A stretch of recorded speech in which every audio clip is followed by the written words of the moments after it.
রনের সব কুকীর্তি ফাঁস হতেই কান্নায় ভেঙে পড়ল স্ত্রী। সম্পূর্ণ জানতে ভিডিওটিতে একটি লাইক করে প্রথম থেকেই দেখতে থাকো। গল্পের শুরুতেই দেখা যায় দাদাভাই ফোন করে আবিরকে আর বলে, কিরে কখন আসছিস তুই, আর কোথায় বা গেছিস? এদিকে তো বিয়ে হয়ে যাচ্ছে স্ত্রীর। আর তখনই আবির বলে, আমি আসছি, একটু পরে যাব, একটু সময় লাগবে। তখনই দাদাভাই বলে, তুই কি পেখমের বাড়িতে গেছিস? আবির বলে, না না, আমি পেখমের বাড়িতে যাইনি। এদিকে বাড়িতে যেহেতু বিয়ে, তাই উলু উলুর শব্দ, শঙ্খপুরের শব্দ শুনতে পায় আবির। আবির বলে, আমি রাখছি, তোর সাথে পরে কথা বলবো, বলেই ফোনটা কেটে দেয়।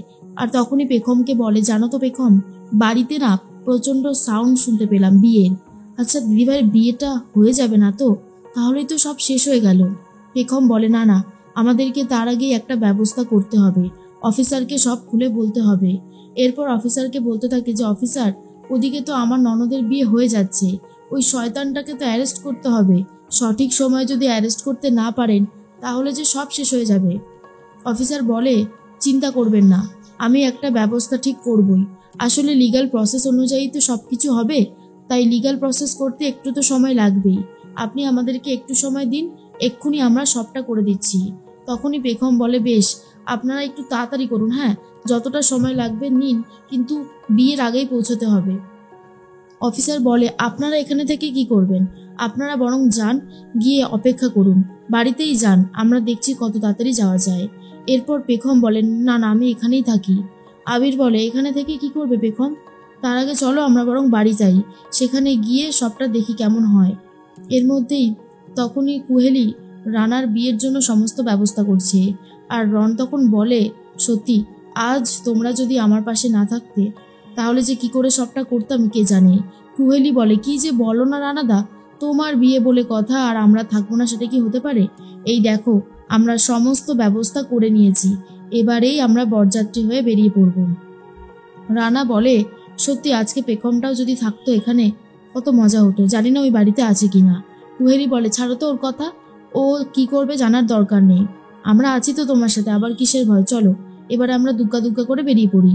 রানা বিয়ে করতে বেরিয়ে যাচ্ছে, আর এদিকে মন্দিরে চলে গেছে পেখম। আর সেখানে গিয়ে ঠাকুরের কাছে প্রার্থনা করতে থাকে সব যেন ঠিক হয়ে যায়, সব যেন ভালো হয়। ওই রানা ওরফে রন, ওকে যেন পুলিশ অ্যারেস্ট করে উচিত শাস্তি দিতে পারে, কারণ ওর উচিত শাস্তি পাওয়াটা খুবই দরকার। ও যেভাবে অন্যায় করেছে, যেভাবে দিনের পর দিন কুকীর্তি করে গেছে, তার শাস্তি যদি না পায় তাহলে আমার জীবন কোনো দিনও, আমার জীবন কখনো ভালো হতে পারে না, আমি কখনোই শান্তি পাবো না। এর মধ্যেই আবির বলে, পেখম সব ঠিক হবে, চলো আমরা আস্তে আস্তে বাড়ির দিকে রওনা দিই। এরপর এই রাস্তায় অফিসারের সাথে দেখা হয় আবিরের। অফিসার বলে, দেখুন আবিরবাবু, আমরা পারবো না এখন রনবাবুকে অ্যারেস্ট করতে। আবির তখন বলে, কেন কেন পারবেন না? তখনই অফিসার বলে, উপর মহলের চাপ আসছে, এই কেসটায় আমি এখন ইনভলভ হতে পারবো না। তখনই আবির বলে, এই কেসে উপর মহল নিচ মহল আমি এসব জানতে চাই না অফিসার, আমি শুধু এটা জানতে চাই আপনি কখন অ্যারেস্ট করবেন ওই রনকে, কারণ ওর সাথে আমার দিদির জীবনটা জড়িয়ে রয়েছে। আমার স্ত্রীর সাথে যে এত বড় অন্যায় করেছে, আমি তাকে কোনোভাবেই এই সমাজে থাকতে দেব না, তার যেখানে জায়গা সে সেখানেই যাবে। অফিসার বলে, আপনি কিন্তু রাগারাগি করছেন, আমার কথাটা শুনুন। কিন্তু আবির কোনো কথা শুনতে চায় না আর বলে, আপনি যদি এই মুহূর্তে ওই রনকে অ্যারেস্ট না করেন তাহলে আমি কিন্তু আপনাকে ছাড়বো না, আমি এই বিষয়টা নিয়ে কোর্টে যাব, তারপর যা যা করতে হয় সবটাই করব। তখনই অফিসার বলে, ঠিক আছে, আমরা দেখছি কি করা যায়। এদিকে বিয়ের সমস্ত নিয়মকানুন শুরু হচ্ছে। রন তো চলে এসেছে, রনকে বরণ করে নেয় স্ত্রীর মা আর বলে, এসো বাবা, এসো ভেতরে এসো। এরপর রনকে বসিয়ে রেখেছে, আর অন্যদিকে আবিরের কলিগও চলে এসেছে আর বলে, আমি এসে গেছি দিদি, এটা তোমার জন্য। স্ত্রী বলে, ধন্যবাদ, বসো। এরপর সেই বান্ধবী বলে, আবিরকে তো কোথাও দেখতে পাচ্ছি না, কোথায় গেল আবির? ওর জন্যই তো আমার এত কিছু করা, ও যে কি করে না, শুধু শুধু আমাকে সবসময় দূরে ঠেলে দেয়, যেটা আমার একদমই ভালো লাগে না। এর মধ্যেই বিয়ের নিয়মকানুন শুরু হয়েছে। প্রথমে শুভদৃষ্টি, তারপর মালা বদল, তারপর সাত পাকে বাঁধা, আর পরবর্তী সময় যেটা অপেক্ষা করছে সেটা হচ্ছে সিঁদুর দান। যখনই রন সিঁদুরটা পরাতে যাবে স্ত্রীকে, তখনই অফিসার এসে বলে, দাঁড়ান, আপনাকে আমরা অ্যারেস্ট করছি, এই যে আমাদের কাছে অ্যারেস্ট ওয়ারেন্ট আছে। যেটা দেখার পরেই রন চমকে যায় আর বলে, অফিসার এসব আপনি কি বলছেন? অফিসার বলে, একদম ঠিকই বলেছি, কেন আমাদের কথা কি বিশ্বাস হচ্ছে না নাকি? তখনই দেখা যায় এরপরে স্ত্রী বলে, অফিসার কেন, রন কি করেছে যে আপনারা ওকে অ্যারেস্ট করবেন? আপনারা ওকে অ্যারেস্ট করতে পারেন না অফিসার। অফিসার তখন বলে, পারি পারি, অবশ্যই পারি।